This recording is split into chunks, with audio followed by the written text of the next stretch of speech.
Hello, everyone. Welcome to Everything Arsenal. Back to Premier League business. Obviously, last time out, we drew with Tottenham. We are still unbeaten in the league, but 4 wins, 2 draws. Definitely need to get back to winning ways. And I think one of the perfect fixtures to get back to winning ways is Bournemouth. So we'll be doing a preview for that. I'll be giving you what my starting lineup will be. And obviously, at the end, all my predictions for this week's Premier League game. So we're just coming off a very good win at Brentford. Obviously, second half, Brentford probably deserved to score, but we defended well with our second team. Pretty much, we got to rest Saka. Odegaard came on later on. Jesus came on later on. Raya was rested. Saliba was rested. Zinchenko came on for a few minutes as well. The likes of Ben White was subbed off early as well. So we basically pretty much rested most of our important players, especially the ones we really wanted to be rested, like Saka, Zinchenko, and Saliba. We got to rest them.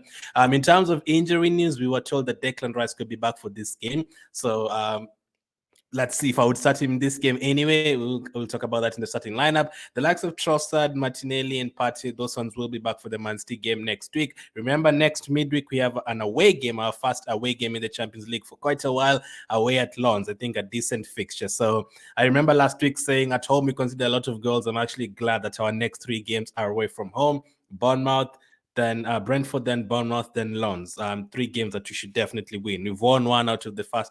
We've won the first one. Time for the second game, and it's going to be against Bournemouth. Now, as I said at the beginning, one of the best fixtures to have right after a North London derby that we didn't win, that we expected to win. Bournemouth this season, they haven't won a single game.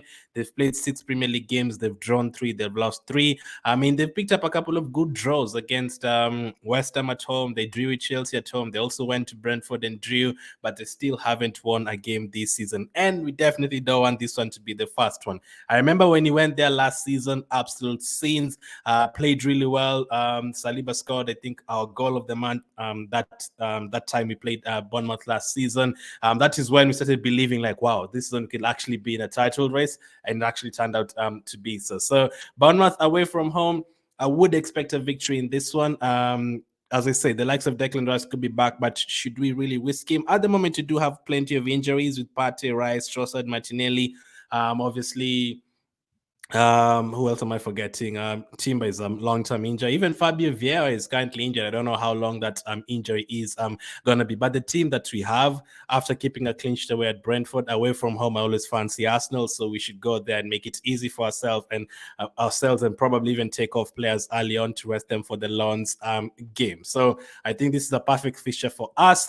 They haven't won a game this season for us. If we win this game, I think we're playing the 3 p.m. UK kickoff on Saturday. If you win that game, I think we go to second for a bit, because Spurs are playing against Liverpool, so one of them is going to draw points, or both of them.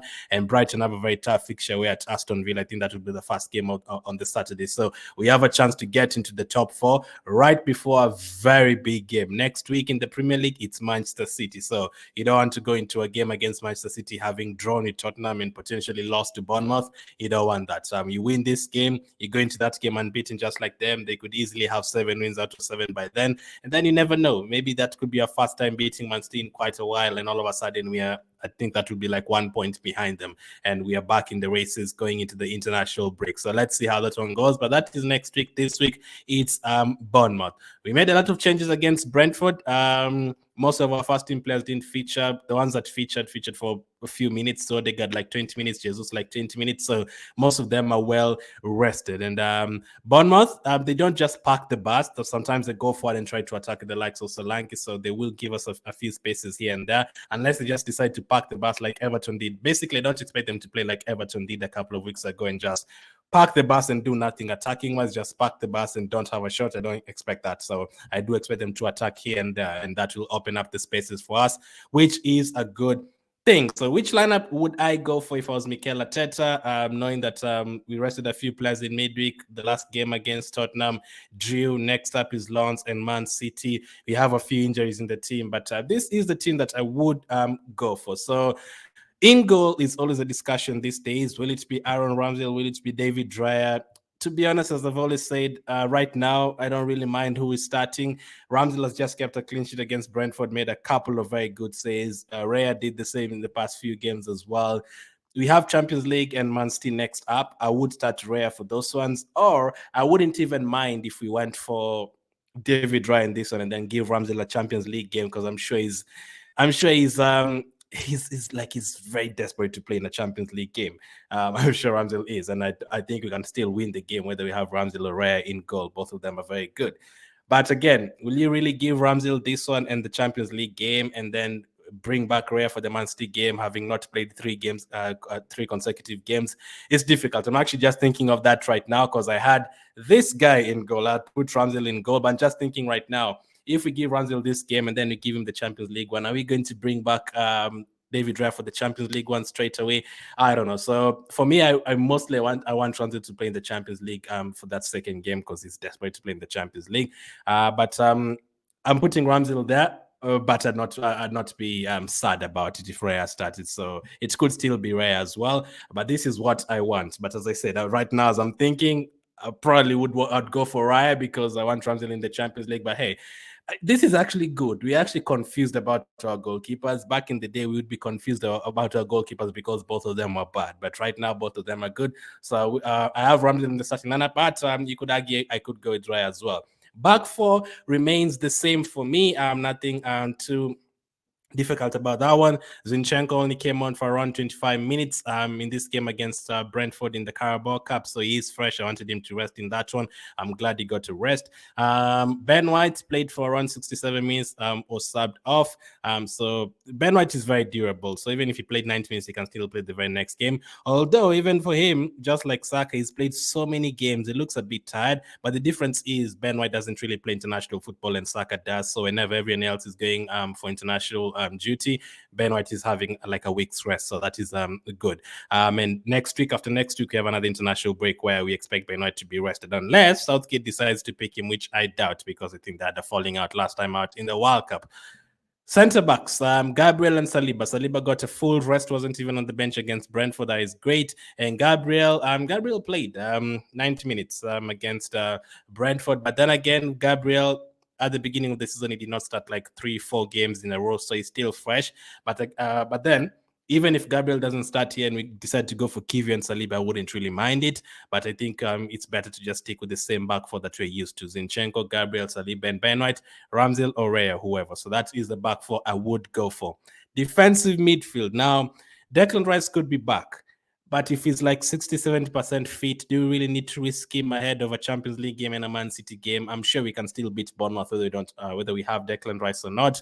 Obviously, if he's there, it's better. We probably get the win done within the first 20 minutes, but he doesn't have to be there. Unless he's 100% fit, then you can start him. But if he's not, if he's ready to be on the bench, just leave him on the bench. And then if things get bad, you can bring him on for like 20 minutes to, get him fit once again before the Champions League game. But I don't think we have two parties going to be back for the Man City game as well. So for me, defensive midfield, I would stick with Jorginho. I gave him an 8 out of 10 against Brentford. I think he was superb in terms of winning the second balls.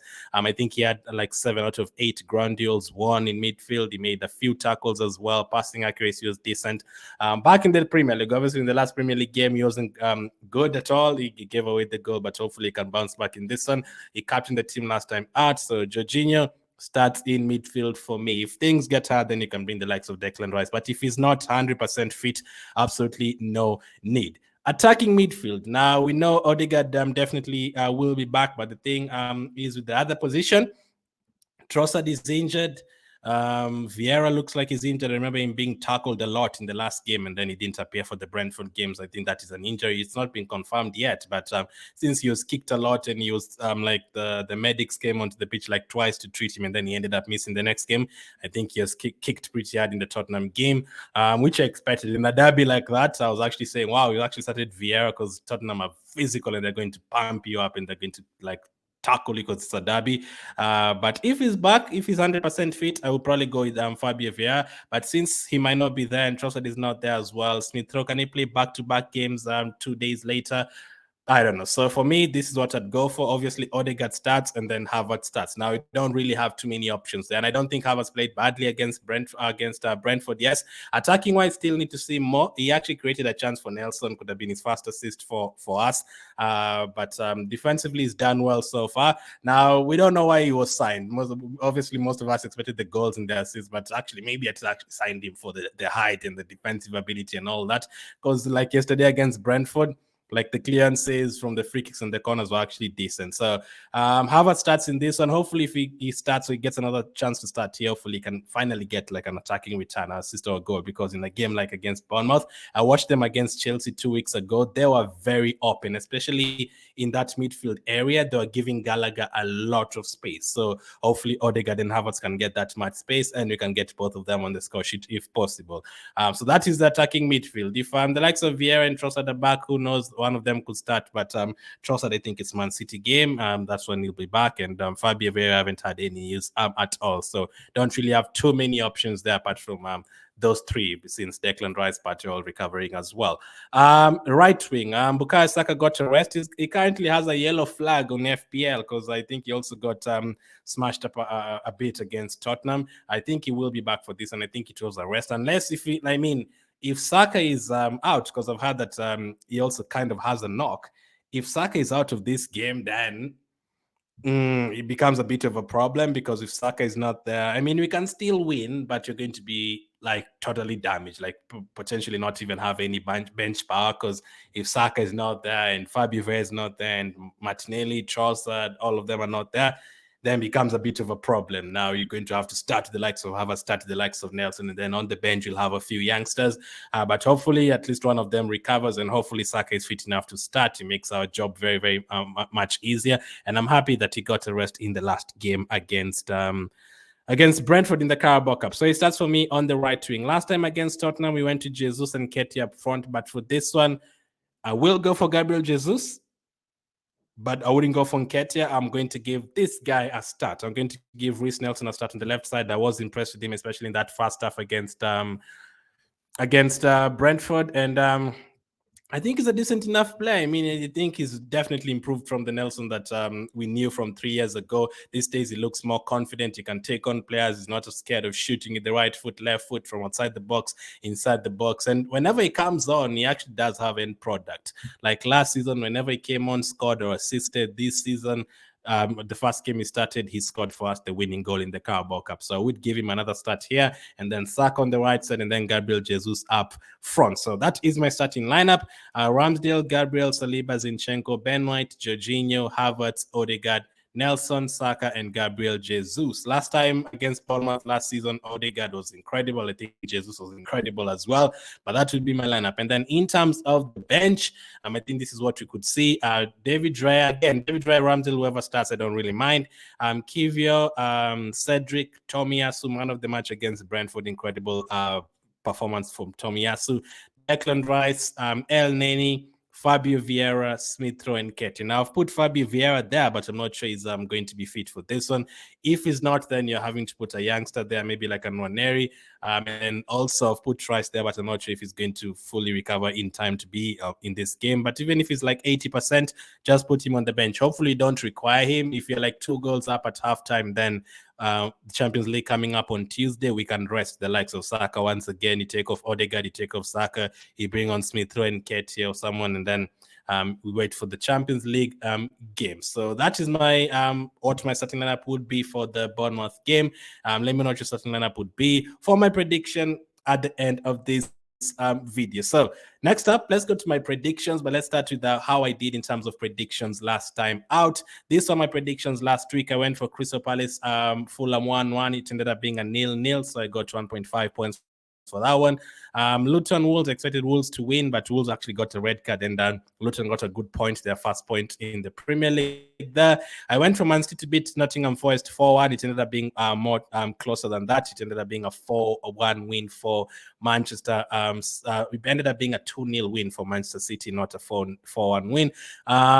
Brentford Everton, I thought Brentford would win that game easily 2-0, but Everton actually went there and won 3-1. Actually 5% of people went for Everton to win. So that was a massive upset. Man United, Burnley went for 2-1 Man United. It ended up being 1-0. One goal for Man United there. I went for Arsenal to beat Tottenham 4-2. It should have been with the Jesus chance and all that, but it ended up being 2-2. I got it spot on for Brighton. Bournemouth went for a 3-1 Brighton win. It ended up being 3-1. Chelsea, Aston Villa went for a 2-2. I trusted Chelsea too much here. Aston Villa won the game 1-0. And then Liverpool, West Ham went for 3-2. Liverpool, it was 3-1 Liverpool, so close there. Newcastle, Sheffield, I would never have predicted 8-0. I predicted 3-0. I was 5 goals off. So got 1 point there for the results. But Newcastle looking good right away. So those are the predictions for last week. Let's next up go to the predictions for this week. A couple of very good games. Spurs, Liverpool. We have that game against Bournemouth. Will Chelsea finally win a Premier League game? Let's wait and see. But my predictions for this week, let's put it on the big screen right now. Here we have it. So Aston Villa, Brighton, fantastic game to start off the weekend. I'm going for Aston Villa 2, Brighton 2. I think both teams are very good. It could actually be like a 3-3 or 4-4. I think both teams are very good attacking. Diaby, Watkins, and then Mitoma, Ferguson. Brighton lost to Chelsea in midweek with a lot of rotation, but most of their players will be back for this one. I've gone for Arsenal to repeat last season's result at Bournemouth, 3-0 there. I'm actually going to go for Jesus to score, probably Odegaard to score again, and hopefully Havertz to score for Arsenal goal if he starts. Everton, Luton. Everton 2 wins in a row, 1 in the Carabao Cup. They've gotten their confidence back. And Luton, for me, they look like they're going to be gone by January. So I'm going to go for Everton 2, but I'm going to give Luton a goal 2-1. Man United, Crystal Palace. I'm going to go for Man United to beat Crystal Palace 2-1. They played again in the Carabao Cup midweek. Crystal Palace had a few changes, but so did Man United, and Crystal Palace looked very, very poor. I think that like one shot the whole game. Newcastle, Burnley. Newcastle are looking sharp. They just eliminated Man City from the Carabao Cup, and they've also beaten Sheffield United by 8-0. I'm going to go for half of that against another newly promoted team, 4-0 to Newcastle. West Ham, Sheffield, another promoted team, lost 8-0 last week. They've not won a game this season, just 1 draw in 6 games, and I'm going to go for them to suffer another loss here. West Ham 3, Sheffield United 1. Man City, Wolves. Wolves, gave Liverpool a game. They gave Man United a game as well. Man City with a few injuries, but hey, Haaland rested in midweek. Now Guardiola will want to bounce back after that elimination from the Carabao Cup. Foden is there. Grealish is back now. So I'm going to go for 3-1 Man City. Tottenham, Liverpool, the big one on Saturday. I'm going to go for a 2-2 draw. If that happens, I think we can't be above any of them unless we pick up a big win against Bournemouth. But if one of them loses, if Liverpool go on and win this one, then Liverpool are definitely back. They're looking very good this season. And if Tottenham go and beat Liverpool, then we'll know that Tottenham, with their new manager, are trying to cook. They're definitely cooking if they win, but I'm going to go for a 2-2 draw. Then on Sunday, Nottingham Forest, Brentford. Nottingham Forest games somehow are always like in a slot by themselves, either on Friday or Monday or Sunday. I don't know why they want us to watch a lot of Nottingham Forest games this season. I've gone for a 1-1 draw against Brentford. And then finally on Monday, Fulham, Chelsea. I'm going to go for Fulham 1, Chelsea 1. I think there's another game, which is Luton against Burnley, a game in hand for both of them. I'm going to go for Burnley to beat Luton 2-1. I've seen a few things from Burnley here and there against Man United and against Nottingham Forest, but I don't think I've seen too much from Luton. So 2-1 to Burnley. So those are my predictions for this match day. Let me know your predictions. Arsenal fans, let me know what you make of the game against Bournemouth. Do you think we're going to pick up the win? Easy win? What are you expecting? What's the prediction? And what would be a starting lineup? And also, who would you start, Ramsdale or David Dreyer? Thank you for watching, and I'll catch up with you guys on the next one.